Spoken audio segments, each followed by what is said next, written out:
mga paps, good morning po. Happy Monday po sa inyong lahat. Monday po ngayon. Nandito po tayo sa rooftop. Wala po tayong hatid po. Bukas pa po yung hatid natin dahil coding po tayo ngayon. Pero naghatid po ako kanina, madaling araw po, mga alas 5. Hindi na lang po ako nag-video po. Ito po ang ating video po ngayon sa oras po ng 7:30 po. Mag-intro po muna tayo mga paps. Samahan niyo ako. Papakita ko po sa inyo yung ating mga alagang isda.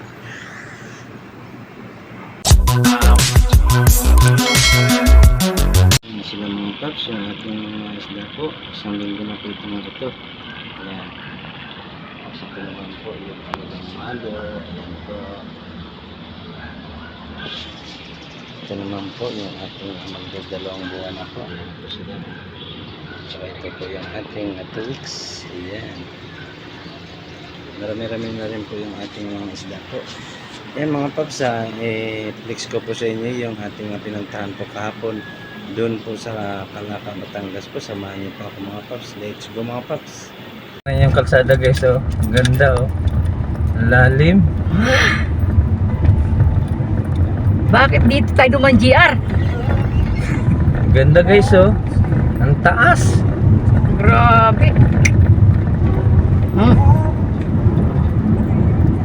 Ganda guys oh. Anong ginanda niya? Wow, sarap.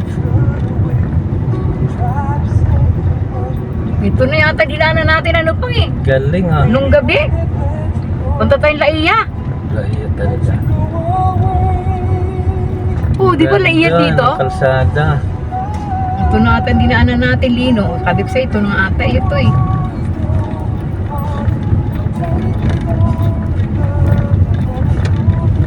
Gano yung pako?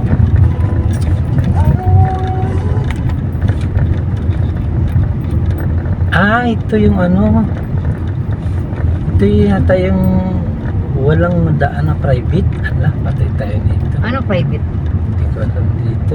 Ano private pa? Iwan ko lang kung ito yun ha. Ano private? Yung nanghuli mga motor. Inuhuli. Tayo na bawal na dumaan dito. Motor lang yun nakita ko ah. Uy. Parang ito dinaanan natin nung gabi. Nung punta tayong Kalatagan.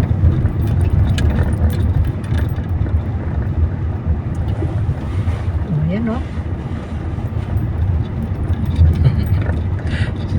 Dandaan ka lang pa kasi palusong. Buti maaga pa tayo dito dumaan. Jer, baka ang labas natin dito sa ano ah. Ano ba ni? Ano mo dito? C5 road yun eh. C5.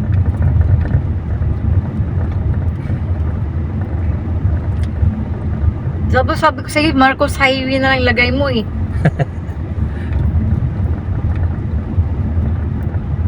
Baka ito yata yung dinaanan natin nung gabi na ano. Ali. Tapos pumunta tayong Kalatagan. Ganda ka lang. Ano ba ito sa ako par? Kasi nga pa, yung daan court tapos palusong. Kung may mga kabigla kang kaanuhan eh. Kulit ng lino. Maglakad na lang kaya tayo. Ganda na nga yun, no? 20 nga lang yan. 20 isang matam. Ayan o. Kita nyo guys, ang ganda ng kalsada. Talo pa yung mga bagyo dito. Oh, may fuel ah. Ops, kuya. No, baka wala ka ng gas. Uy, ba't meron doon? Tingnan Ano? nga, ang ano mo? Ang Ba't ano? may pababa doon? Ang alin? Diretso tayo.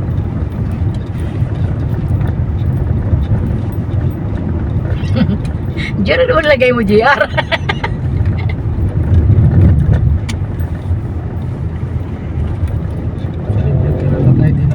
Service road to eh. Ito. Ha? Service road pero wala nang traffic. Ang ano nito, baka malayo ito. Litan mo nga ma. Tingnan mo nga, litan mo. Saan ang ano natin tagos? Sige, litan mo. Ganyan na, kamay mo yan. Sige. Sige. Wala, layo. Ha? Hindi okay lang ha. Nasugbo. Nasugbo! Putik yan. Nasugbo ang natin ng destination. Ha? Nasugbo. Manila. Nasugbo, Manila. Bali. Nakalagay, Nasugbo, Manila eh. Landaan ka lang, ayan na naman.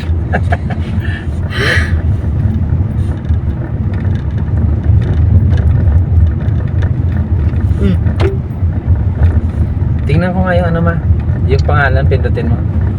Yung sa taas. Lang, kaya. Kasi nag-andiyan ka sa nung kung gusto mong tingin, huwag tumigil ka. Ticket. Ayan o, palusong na lang, tapos call pa. C5.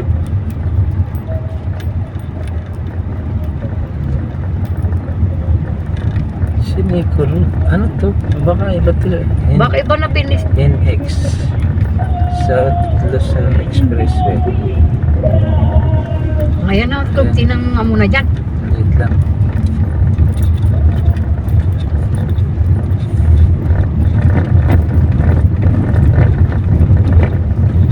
Baka dito nga tayo tinanay. Dito tayo dumaan sa ano Yes. yung pinuntahan natin dati.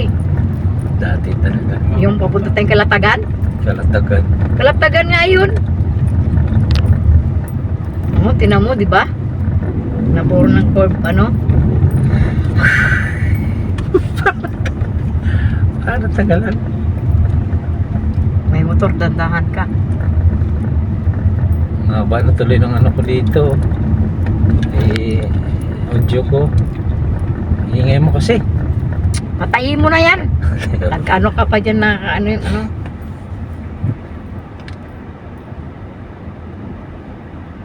Taga ni Kuya, saan ba to ang tagos nito, Kuya? Sabi niyo, hindi yan matagos ma'am kasi may pampers. Magkakilala sila. Siyempre, Taga rito. taga dito.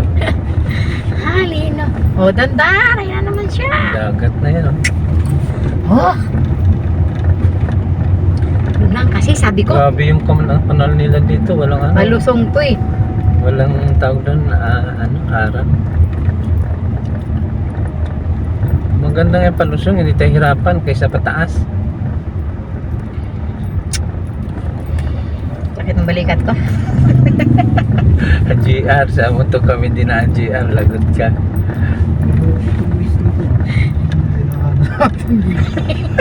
Nag-wish ka rin niya sa'yo? JR? Oo. Dito talaga? Talaga yun, layo pa naman eh. Ilang kilometer?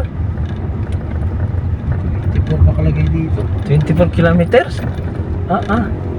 Mas malapit pa yata yung dinaan natin yung karaan.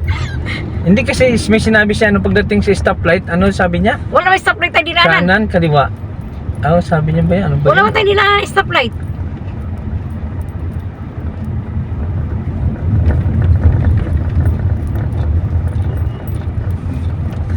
Ay, Diyos ko, tulugan ako Nakatakot dito. kung saan nila.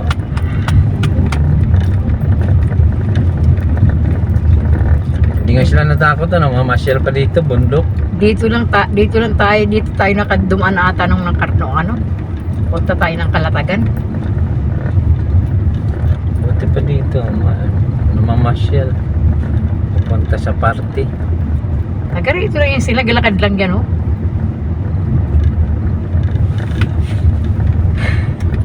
Mahaba pala na ito. Mahaba? Ha? Layo nga. Punta natin eh. Baka pagtagos natin ito ng Manila na. Kasi ngayon Nasugbo Manila. hindi, it's lake, ano yan?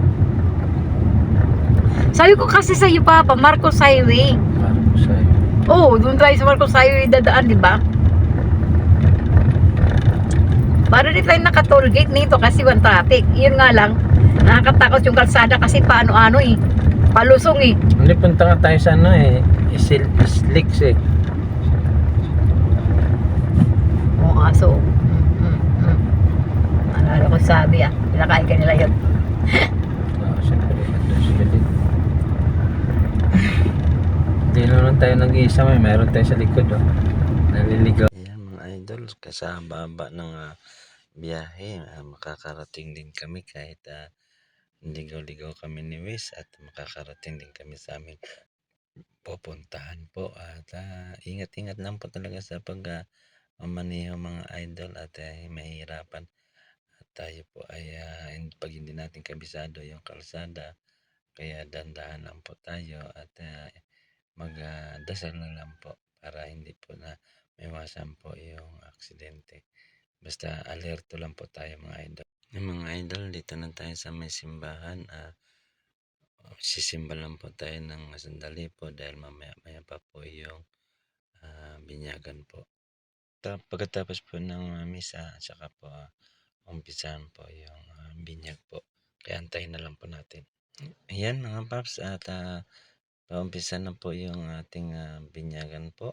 Maya-maya po patapos na rin po ito. At bibindisyonan lang po yung mga bata. Pagkatapos po ay magpipicture taken po kami sa labas. Pagkatapos po noon ay uwi na po tayo. Didiretso na po tayo doon sa reception po kung saan po andun po yung bahay po ng kaibigan po ng aking anak doon po, at naghahanda po sila talaga, bongga po talaga ang reception po ng kanilang anak dahil ito po ay pang 1 year po at sinabay na rin po yung binyag. Ayan mga idol, nagpicture taking na po sa labas mga idol. Ayan po, at maya po diretso na po tayo uwi po. Pero bago po tayo uwi mga idol, i-flex ko po sa inyo yung labas at ganda po ng simbahan po dito sa Calaca, Batangas mga idol. Ayan mga paps, ito na po yung labas. Nagpipicture taking na po kami at ang dami po dito ng picture taking kasi marami po ang bininyagan po dito. Kaya yan po, i-flex ko rin po yung kanilang mga halaman. Ang gaganda po ng kanilang mga halaman po dito. Pagkatapos po ito po yung kanilang simbahan mga idol. Lumang-luma po, ganda pagka-design po nila. Yan po, tapos mayroon po ditong medical din po sila. Yan siguro pag may kailangan po, malapit sa kanila may natulong. Saka ito po yung pinakamaganda po dito, yung kanilang kampana po na mga antique. Yan, ang ganda po Ayan mga idol, ayan po yung kanilang kampana po mga paps. Tapos dito naman po yung harapan po ng simbahan. Ayan po. Yan po ang harapan po ng kanilang simbahan. Napakaganda po.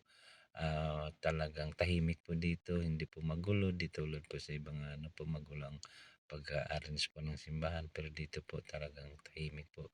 Napakaayos po.